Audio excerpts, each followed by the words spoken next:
a importância da leitura para o desenvolvimento das crianças? Para falar sobre o assunto, nós recebemos a pediatra Geralda Calazans, que vai participar do evento Tenda da Leitura, promoção do Instituto de Ciências Humanas, Biblioteca e Editora PUC Minas. Doutora Geralda, bem-vinda. Obrigada. Doutora, como que começou esse trabalho de incentivo à leitura? Você é uma pediatra engajada nessa conscientização de pais e filhos? Começou mais como mãe do que como pediatra. Foi uma dificuldade que eu tive com meu filho, uma questão de atenção na escola, que a escola já tinha me chamado. Eu, como médica, existia a oportunidade da medicação e não foi a minha opção era esgotar todas as outras possibilidades. E, coincidentemente, a Academia Americana de Pediatria, em junho de 2014, meu filho já com 10 anos de idade, saiu uma recomendação que era histórica, falando que o pediatra deveria de recomendar, orientar e estimular a leitura desde a mais tenra idade, né? Só que eu já tinha passado da época, né? E você não tinha esse hábito no seu lar? Não. Por mais que a gente pergunta para as pessoas, você acha importante ler para o seu filho de 0 a 5 anos, por exemplo, que é a época que o cérebro está bombando de atividades, né? O cérebro, as ligações neuronais estão se fazendo, refazendo. E eu já tinha passado dessa época, porque a orientação era desde a gestação. Desde 21 semanas de gestação, você já pode começar a ler para o seu filho. É nesse momento que o seu filho está escutando. Começa a aventura sonora do bebê com 21 semanas de gestação. Quando ele começa a mexer ali, quando ele está mexendo, ele está acordado. Já é importante iniciar essa leitura, né? A gente começa a cantar, barriga, contar uma história, conversar, cantar. Isso, contar as rotinas do dia. Eu estou tomando um sorvete de morango, olha que delícia. E conversando com o filho, né? Quando ele nasce, ele já está pronto para conviver com o meio, com as pessoas, ele já está pronto. Você partilhou com a gente essa questão vivida na sua casa. Como que a leitura pôde reverter talvez uma situação de um medicamento, como você mesma disse? Pois eu já estava numa época que já não era mais essa recomendação, porque a recomendação é mais na primeira infância. Eu comecei a estudar e ver que para recuperar a criança, né, para torná-la leitora, em qualquer época da vida era possível. E aí eu comecei a trabalhar com meu filho. Como que foi esse processo? Pois é um processo... É interessante porque o pessoal de casa, muita gente tem filhos, sobrinhos, nessa faixa etária, 7 a 10 anos, um período que pode se retomar esse hábito. Pode sim. Primeiro eu acho assim, obrigar o filho a ler não é um hábito, eu sou contra isso, né? Colocar como punição, mas um obrigar, entre aspas, quer dizer, discipliná-lo a ler, isso é importante. Ele fica meio confuso, ele não sabe se brinca, ele não sabe se ele lê, ele não sabe... Então, a gente tem que, como pais, direcionar encaixar ali em algum momento do dia, em algum horário do dia, tornar fixo. E aí era assim, rotina. Como rotina. Eu comecei porque não precisa de muito tempo você ler para o seu filho, não. E o seu filho dedicar à leitura, não. São 15, 20 minutos por dia, né? E aí eu comecei com 2 páginas por dia. Vocês têm que ler 2 páginas por dia.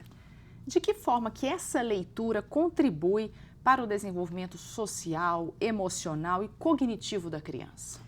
Olha, a leitura, eu descobri com todos esses estudos que hoje tem sido, a neurociência, ela está engajada nesse estudo, né, nesse conteúdo, e ela mostra que a leitura é quase que cura tudo, né? É porque ela mexe com a mente.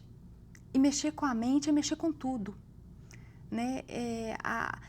A leitura, é fácil você começar a conversar com 2 crianças. Sim. E você sabe quem é leitora ou não com 2 frases que ela conversa com você. Concentração, o pensamento, a reflexão, a fantasia.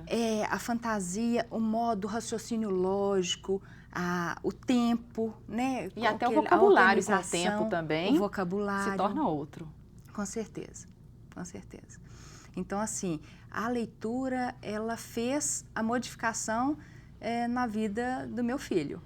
E eu gostaria, a minha oportunidade de estar aqui compartilhando isso, porque eu sei que muitas mães estão nessa angústia. Meu Deus, eu não li para os meus... Olha, quando eu cheguei a essa conclusão de que meus filhos estavam com 10 anos e eu não tinha feito o que eu deveria ter feito na gestação, na época... Então, assim, olha quantas mães estão gestantes, né, que elas poderiam estar aproveitando essa oportunidade. Então, eu estar aqui, eu agradeço demais por estar podendo compartilhar isso.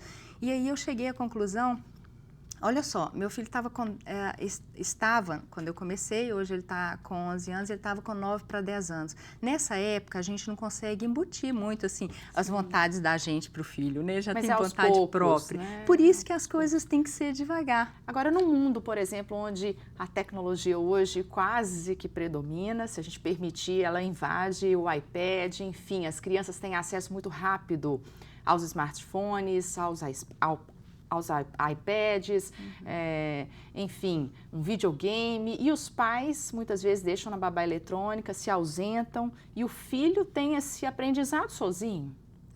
E é um aprendizado que me preocupa, sabe? As informações dos meios eletrônicos, eles são muito mastigados. É muito melhor ler um livro do que assistir a cada minuto um desenho ou um vídeo num iPad. É muito mais interessante a mãe tirar ali 15 minutos, que seja. Isso mesmo. A televisão e os meios eletrônicos, a informação já vem toda mastigada. Quer dizer, o ler é um trabalho, ele é um exercício e ele tem que ser criado um hábito. Quando a gente fala que o brasileiro não lê, eu prefiro dizer assim, o brasileiro, ler não é um hábito para a maioria dos brasileiros, porque não se formou leitores. Eu vou dizer que eu não sou uma leitora. Eu estou me transformando em uma leitora porque eu preciso de ser exemplo para os meus filhos. E o exemplo são dois fatores importantíssimos para você criar hábito numa criança, para a criança se interessar pela leitura.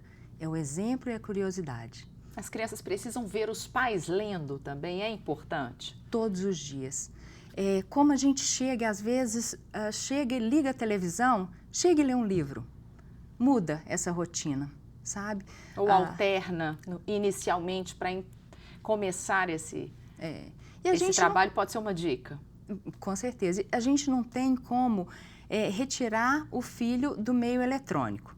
Primeiro, a gente provavelmente conciliar, esse é o melhor acordo. O adolescente, quando você ainda não criou o hábito, para que você crie esse hábito, é interessante que você deixe ele ler os e-books. E aí, porque eu digo assim, o leitor, ele só se transforma, né? Ele só se torna um leitor, o que seduz ele à leitura é a própria leitura. Você tem que ler. Você tem que conhecer para você gostar. Né? No caso, uma pessoa que não tem essa prática em casa e o filho também não tem, quais os prejuízos para essa criança, adolescente e o cidadão no futuro sem a leitura? Nossa, são muitos. São muitos. A gente já tem essa repercussão, né, em redações, né, do Enem, que a gente tem visto aí.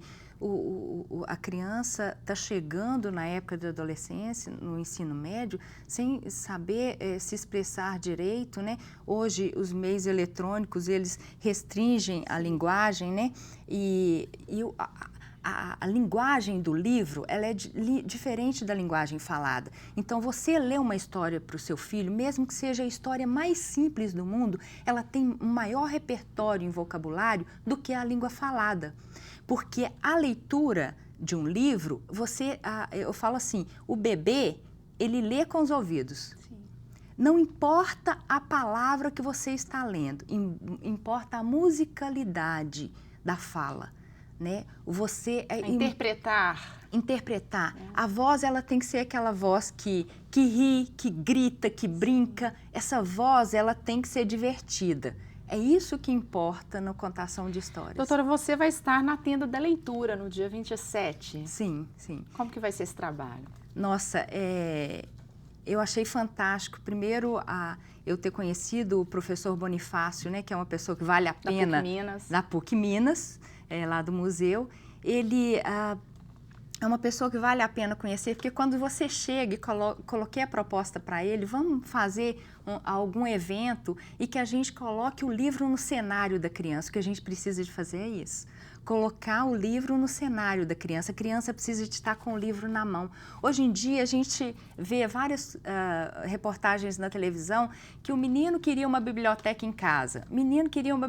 Tão cheio de biblioteca, a gente já tem biblioteca. E agora a gente, com a tenda da leitura, vai ser possível a criança chegar e escolher um livro, trocar um livro lá, e o livro vai estar na mão da criança. Ele tem que estar na visão da criança. Quando a gente vai ao shopping, dá uma passada na livraria, quer dizer, o cenário tem que ser esse, a mãe lendo. Os estímulos, principalmente. Exatamente. Tem que ter estímulo, porque senão... E qual o local da tenda da leitura, para quem quiser participar? Onde que vai ser realizado? Vai ser no estacionamento do Museu de Ciências Naturais da PUC Minas. Aqui no Coração Eucarístico. No Coração Eucarístico. Vai ser realizado de 9 às 13 horas. Vão ter trocas de livros, contação de histórias.